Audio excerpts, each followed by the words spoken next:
ಇಂದು ನಡೀತಿರುವಂತಹ ಪಂದ್ಯ RCB ಮತ್ತು DC ನಡುವಿನ ಪಂದ್ಯ ಹೆಂಗೈತಪ್ಪ ಅಂದ್ರೆ ಒಂಥರ ಮನೆ ಮತ್ತು ಮನೆ ಮಗ ಆ ರೀತಿಯಾಗಿದೆ ಸ್ನೇಹಿತರೆ. ಯಾಕಪ್ಪ ಅಂದ್ರೆ ಈ ಕಡೆ ನಮ್ಮ ವಿರಾಟ್ ಕೊಹ್ಲಿಯವರು, ಆ ಕಡೆ ನಮ್ಮ KL ರಾಹುಲ್ ಅವರು.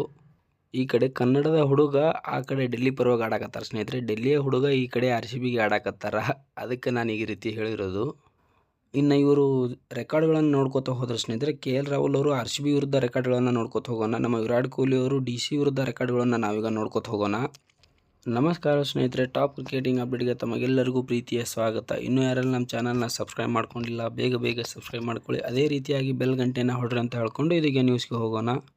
ನಮ್ಮ ಕನ್ನಡದ ಹುಡುಗ ನಮ್ಮ RCBಗೆ ಒಂಥರ ಮುಳು ಅಂತಲೇ ಹೇಳ್ಬೇಕು ಸ್ನೇಹಿತರೆ. ಯಾಕಪ್ಪ ಅಂದರೆ ಇವ್ರು ಏನು 15 ಇನ್ನಿಂಗ್ಸ್ಗಳನ್ನು ಆಡಿದಾನ, ಅದರಲ್ಲಿ 5 ಇನ್ನಿಂಗ್ಸ್ಗಳಲ್ಲಿ ಅಜೇಯವಾಗಿ ಉಳಿದಾರ ಈ ಹಿಂದೆ. ಯಾಕಪ್ಪ ಅಂದರೆ ಈ ಹಿಂದೆ ಗೊತ್ತೈತೆ ನಮಗೆ, ಓಪನರ್ ಆಗಿ ಬಂದಾರ. ಓಪನರ್ ಆಗಿ ಬಂದರೆ ಅಜೇಯವಾಗಿ ಉಳಿದಾರ ಅಂದರೆ ಇವ್ರ ಅರ್ಥ ನೀವು ತಿಳ್ಕೊಂಡೇ ಬಿಡಿ ಯಾವ ರೀತಿ ಆಡಿದ್ದಾರೆ ಅಂತ ಹೇಳ್ಕೊಂಡು. 15 ಇನ್ನಿಂಗ್ಸ್ಗಳಲ್ಲಿ ಸ್ನೇಹಿತರೆ ನಮ್ಮ ಕನ್ನಡಿಗ KL ರಾಹುಲ್ ಅವರು ಟೋಟಲ್ ಆಗಿ 648 ರನ್ಗಳನ್ನ ಕಲೆ ಹಾಕಿದ್ದಾರೆ ಸ್ನೇಹಿತರೆ. ಅದರಲ್ಲಿ 132 ಇವರ ಬೆಸ್ಟ್ ಆಗಿತ್ತು ಸ್ನೇಹಿತರೆ. ಅದಲ್ಲದೆ 144 ಸ್ಟ್ರೈಕ್ ರೇಟಿಂದ ಬ್ಯಾಟ್ ಮಾಡಿದ್ದಾರೆ. ಇನ್ನು 5 ಪಂದ್ಯಗಳಲ್ಲಿ ಅಜೇಯವಾಗಿ ಉಳಿದಾರ ನಮ್ಮ RCBಯ ವಿರುದ್ಧ. ಇನ್ನು ಅವರ ರೆಕಾರ್ಡ್ಗಳಲ್ಲಿ 1 ಸೆಂಚುರಿ ಐತಿ, 3 ಹಾಫ್ ಸೆಂಚುರಿಗಳಿದ್ದಾವೆ ಸ್ನೇಹಿತರೆ. ಇನ್ನು ಇವರು ಟೋಟಲ್ ಆಗಿ 46 4ಗಳನ್ನು ಹೊಡೆದಿದ್ದಾರೆ ನಮ್ಮ ವಿರುದ್ಧ, 37 6ಗಳನ್ನು ಹೊಡೆದಾರೆ ಸ್ನೇಹಿತರೆ.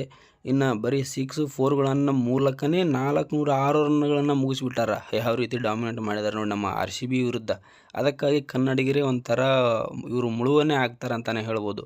ಯಾಕಪ್ಪ ಅಂದ್ರೆ ಅದಲ್ಲದೆ ಇದೀಗ ಪೀಕ್ ಫಾರ್ಮಲ್ಲಿ ಇದ್ದಾರೆ, ಅದಲ್ಲದೆ ಓಪನರ್ ಆಗಿ ಬರಾಕತ್ತಾರ. ಅದಕ್ಕೆ ಒಂಥರ ಭಯಾನ ಸ್ನೇಹಿತರೆ. ಅದು ಆದ ನಂತರ ಇನ್ನು DC ಮತ್ತು RCB ನಡುವಿಗೆ ಹೆಡ್ ಟು ಹೆಡ್ ನೋಡ್ಕೋತಾ ಹೋದ್ರೆ ಸ್ನೇಹಿತರೆ, ಟೋಟಲ್ ಆಗಿ 31 ಪಂದ್ಯಗಳನ್ನು ಆಡಿದಾವು DC ಮತ್ತು ನಮ್ಮ RCB. ಟೋಟಲ್ ಆಗಿ RCB ಡಾಮಿನೇಟ್ ಮಾಡತ್ತೆ ಸ್ನೇಹಿತರೆ. ಆನ್ ಪೇಪರ್ 19 ಪಂದ್ಯಗಳನ್ನು RCB ಗೆದ್ದೈತಿ, 11 ಪಂದ್ಯಗಳನ್ನು DC ಗೆದ್ದೋಗೈತಿ ಸ್ನೇಹಿತರೆ.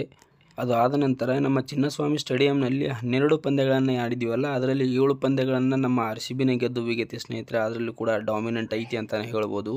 ಇನ್ನು ನಮ್ಮ KL ರಾಹುಲ್ ಅವರು ಅದರ ಅವ್ರ ಬಗ್ಗೆ ಹೇಳಿದ್ನಲ್ಲ ನಾನು, RCB ವಿರುದ್ಧ ಅತಿ ಹೆಚ್ಚು ರನ್ ಗೆಟ್ಟರದ, ಅದರಲ್ಲ ಅವರ ಪಟ್ಟಿಯಲ್ಲಿ 10ನೇ ಸ್ಥಾನಕ್ಕೆ ಈಗ ಬರ್ತಾರೆ ಅವರು. ಆ ರೀತಿಯಾಗಿ ರನ್ಗಳನ್ನ ಹೊಡ್ಕೋತ ಬಂದಾರ ಸ್ನೇಹಿತರೆ.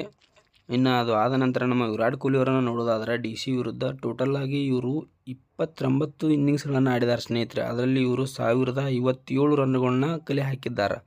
ಇವರು ಬೆಸ್ಟ್ ಇರೋದು 99 ಬೆಸ್ಟ್ ಇವ್ರದ್ದು. ಅದಲ್ಲದೆ 10 ಹಾಫ್ ಸೆಂಚುರಿಗಳನ್ನು DC ವಿರುದ್ಧ ನಮ್ಮ ವಿರಾಟ್ ಕೊಹ್ಲಿ ಅವರು ಹೊಡೆದಾರ ಸ್ನೇಹಿತರೆ. ಇದು ದೊಡ್ಡ ಕಾಳಗನೇ ಆಗುತ್ತೆ ಅಂತಲೇ ಹೇಳ್ಬೋದು. ಯಾಕಪ್ಪ ಅಂದ್ರೆ ಆ ಹುಡುಗ ನಮ್ಮ ಕಡೆ, ನಮ್ಮ ಹುಡುಗ ಆ ಕಡೆಗೆ.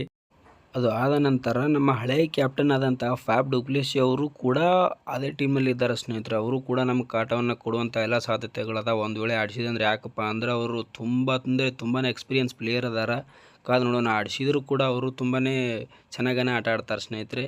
ಈ ಕಾಳಗ ತುಂಬಾ ಇದು ಇರುತ್ತೆ ಅಂತಲೇ ಹೇಳ್ಬೋದು ಸ್ನೇಹಿತರೆ. ನಿಮ್ಮ ಅನಿಸಿಕೆ ಏನು ಅಂತ ಹೇಳಿ ಕಮೆಂಟ್ ಮಾಡಿ ಸ್ನೇಹಿತರೆ. ಮತ್ತೆ ಸಿಗೋಣ. ಪಾಯಿಂಟ್ಸ್ ಟೇಬಲ್ ನೋಡೋದಾದ್ರೆ ಅವರು 3ಕ್ಕೆ 3 ಗೆದ್ದು ಟಾಪಲ್ಲಿದ್ದಾರೆ ಸ್ನೇಹಿತರೆ. ನಾವು 4ರಲ್ಲಿ 3 ಗೆದ್ದು 3ನೇ ಸ್ಥಾನದಲ್ಲಿದ್ದೀವಿ. ಇಬ್ಬರು ಸೇಮ್ ಪಾಯಿಂಟ್ಸ್ ಇದ್ದಾವೆ. ಕಾದು ನೋಡೋಣ, ಇವತ್ತು ಯಾರು ಗೆಲ್ತಾರೆ ಅವರು ಟಾಪಲ್ಲೇ ಇರ್ತಾರೆ ಅಂತ ಹೇಳೋದು. ಕಾದು ನೋಡೋಣ ಸ್ನೇಹಿತರೆ. ಮತ್ತೆ ಸಿಗೋಣ.